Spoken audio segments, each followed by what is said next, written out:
I shall resign the presidency effective at noon tomorrow.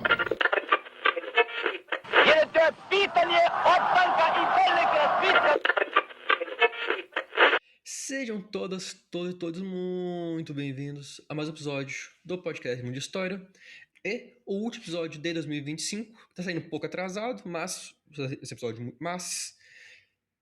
o último episódio de 2025. Já deixo aqui o meu agradecimento a todo mundo que acompanhou o podcast esse ano, principalmente a querida Tatá, que financia o podcast. E lembro que você pode fazer o mesmo em 2026. E para fechar o ano, eu vou falar com você sobre o momento ou a situação, o contexto no qual a Ucrânia abriu mão das suas armas nucleares e as consequências para o país nos dias de hoje. E vocês vão entender por que esse tema é muito importante.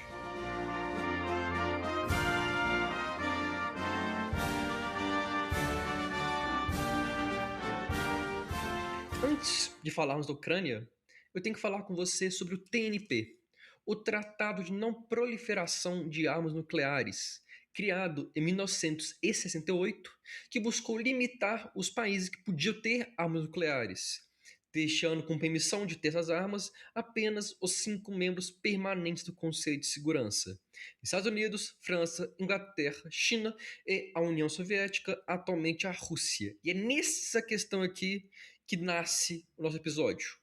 Mas antes, devo comentar também que, apesar da existência desse tratado, Índia, Paquistão, Coreia do Norte, Israel têm armas nucleares e o Irã tem avançado cada vez mais no desenvolvimento de mísseis atômicos, de mísseis, as famosas bombas atômicas. E a grande questão aqui é justamente, como eu falei, a Rússia e a União Soviética. Por quê? Em 1991, a União Soviética se desmembrou, dando origem a mais de uma dezena de países, incluindo a Ucrânia. Para você ter uma noção, a União Soviética tinha aproximadamente 27 mil ogivas nucleares, sendo que a Ucrânia, enquanto parte da União Soviética, abrigava 1.700 ogivas. E com a queda da União Soviética, a Ucrânia herda essas ogivas e ela abre mão delas. E é sobre isso que é o episódio de hoje. Por quê? A União Soviética foi substituída pela Comunidade de Estados Independentes, e acordos sobre determinaram que ela teria uma espécie de uma força armada supranacional que comandaria os armamentos nucleares. O presidente da Rússia, né, o primeiro deles, o Boris Yeltsin, teria o botão vermelho, os códigos de lançamento, mas os outros presidentes deveriam ser consultados ou eles mesmos acionarem o russo para usar as armas nucleares, que felizmente nunca foram utilizadas. A Ucrânia assinou esse acordo, na prática cedendo a essa comunidade o controle das suas forças navais e nucleares. Esse acordo ele era interessante, mas tinha alguns problemas, como por exemplo, havia disputa de quem era dono das bases, dos silos e obviamente das ogivas. As ogivas que estavam na Ucrânia eram da Ucrânia ou eram da comunidade, eram da Rússia? Quem mandava naquilo? Além de disputas sobre quais seriam os padrões de segurança para estocar, para guardar essas armas. Em 1993, a Rússia começou a pressionar o governo da Ucrânia a fazer o mesmo que Bielorrússia, Belarus e o Cazaquistão: devolver as ogivas nucleares. Porque era uma exigência da Rússia, era um dos objetivos da Federação Russa. Em julho de 93, contudo, o parlamento ucraniano aprovou uma nova doutrina militar que, entre outras coisas, declarava que as ogivas herdadas da União Soviética seriam agora de propriedade ucraniana, não mais da União Soviética e nem mesmo da Comunidade de Estados Independentes. Com agora os ogivas à mão da Ucrânia, o país iniciou o descomissionamento de 2 regimentos e a desativação de 10 complexos de mísseis. Mas, curiosamente, as ogivas retiradas ficariam na Ucrânia, mas sob supervisão russa. Isso é curioso. As ogivas eram da Ucrânia, mas a Rússia teria o poder, teria a função de supervisionar o seu descomissionamento e onde ficaria guardado, por aí vai. Mas manter uma ogiva nuclear, manter armas nucleares é algo extremamente caro. E a Ucrânia não tinha tanto dinheiro como enfrentar uma grave crise econômica. E a Rússia se aproveita disso para realizar uma reunião entre os presidentes dos dois países em setembro de 1993, para debater o futuro das armas nucleares, a frota do Mar Negro e as dívidas de importação de petróleo e gás. A Ucrânia era dependente do petróleo e gás russo e importava, mas não pagava, chegando a dever 2,5 bilhões de dólares à Federação Russa, que, obviamente, ameaçou cortar a exportação de gás para a Ucrânia em sua totalidade. A pressão foi suficiente e a Ucrânia abriu mão oficialmente dos ogivas nucleares e da frota do Mar Negro. Até os dias de hoje, a Ucrânia não tem uma marinha efetiva.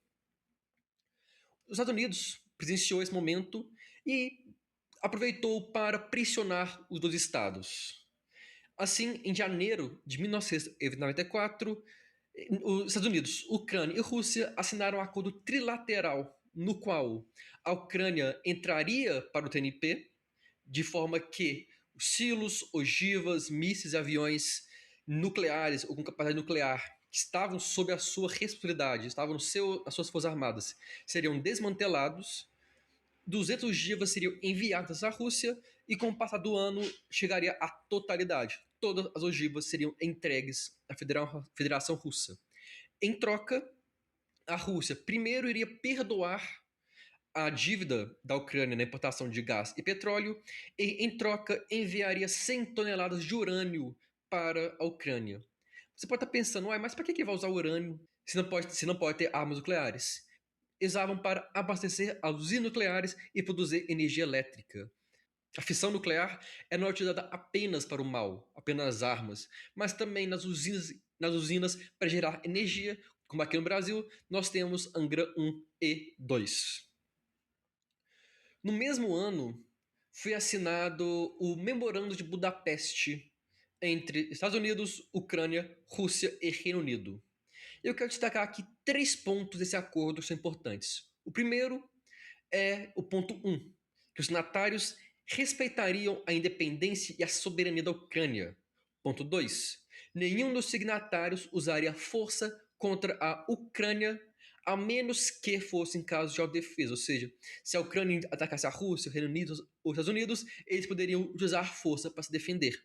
E o ponto 4 é que a Ucrânia, como um país sem armas nucleares, receberia apoio dos signatários caso entrasse em confronto com uma nação que tem ou que tinha armas nucleares. Ou seja, a Ucrânia abriria mão dos seus armamentos nucleares em troca de receber a proteção de 3 potências.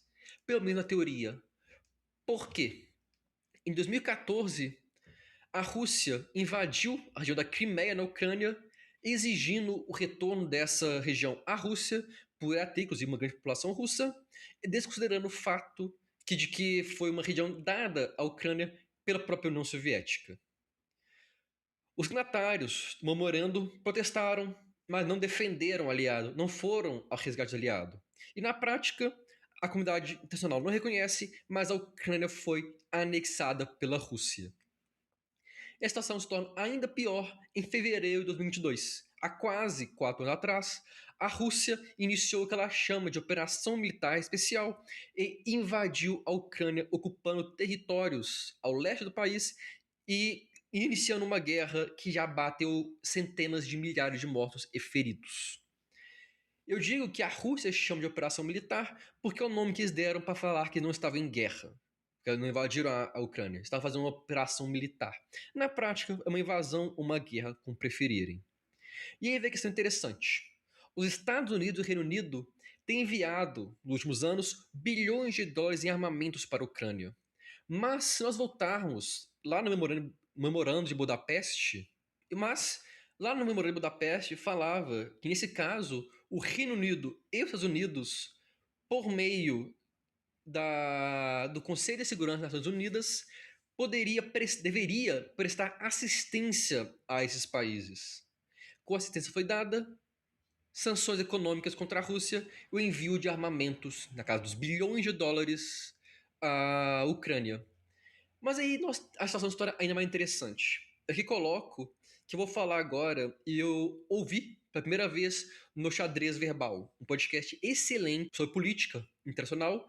E eu já deixo aqui o meu agradecimento ao Felipe Matias e obviamente, incentivo você, ouvinte do Mundo de História, que não conhece, ir escutar o programa, em especial o programa 443, no qual o Felipe aborda os pontos de paz propostos para a Ucrânia pelo atual presidente dos Estados Unidos, Donald Trump. E por que eu vou falar disso? Os signatários do memorando não foram capazes de garantir a segurança da Ucrânia e não foram capazes de enviar e não participaram, não foram ao auxílio efetivo da Ucrânia, em especial os Estados Unidos, a maior potência militar da Terra. Contudo, a proposta de paz que o Trump redigiu tem 3 pontos que devem se chamar a atenção. Primeiro, tópico 2, que firma um acordo de não agressão entre a Rússia e a Ucrânia. O tópico 5 é que a Ucrânia terá garantias de segurança internacional. E o tópico 10, essa garantia será revogada se a Ucrânia invadir a Rússia apenas. E caso o inverso ocorra, ou seja, caso a Rússia decida invadir a Ucrânia novamente, caso esse acordo entre em vigor e a paz seja retornada, os Estados Unidos vai entrar não apenas com as sanções novamente, mas com uma resposta militar. A questão é, nos últimos 11 anos, a Ucrânia foi invadida 2 vezes pela Rússia e nas 2 vezes a resposta que deveria proteger a nação ucraniana não foi a determinada pelos acordos.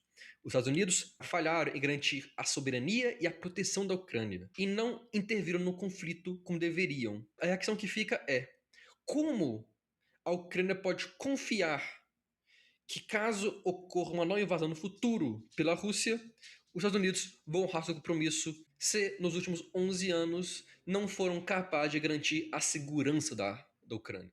A questão que fica é: como a Ucrânia pode confiar que os Estados Unidos vai proteger o seu país em caso de uma nova invasão russa no futuro, se eles não fizeram isso nos últimos 11 anos? Obviamente, eu não estou aqui dizendo que eu queria uma guerra entre 2 potências nucleares. Esse episódio é uma crítica à forma que a questão da Ucrânia foi tratada nos últimos 30 anos pelo Ocidente e pelas potências do mundo. De um lado, as potências abandonaram a Ucrânia. Do outro, uma potência a invadiu 2 vezes.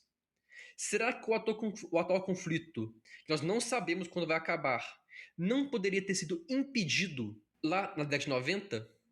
Será que, caso um acordo de paz seja assinado, os acordos existentes desse novo serão suficientes para impedir uma nova guerra?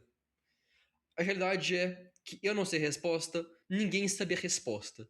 Apenas o tempo dirá, mas como Felipe e Matias destacam, a grande questão é como confiar que os Estados Unidos não vai agir como agiu nos últimos anos e abandonar a Ucrânia.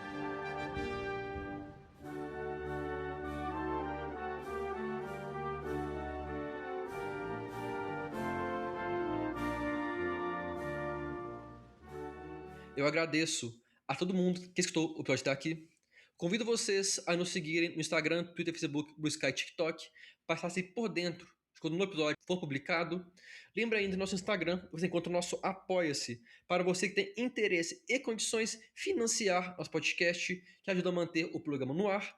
Mas você também pode nos ajudar e muito, compartilhando esse e outros episódios dos amigos, colegas, familiares, parentes, qualquer um que você acha pode conseguir entender um pouco mais sobre o tema ou sobre a história como um todo.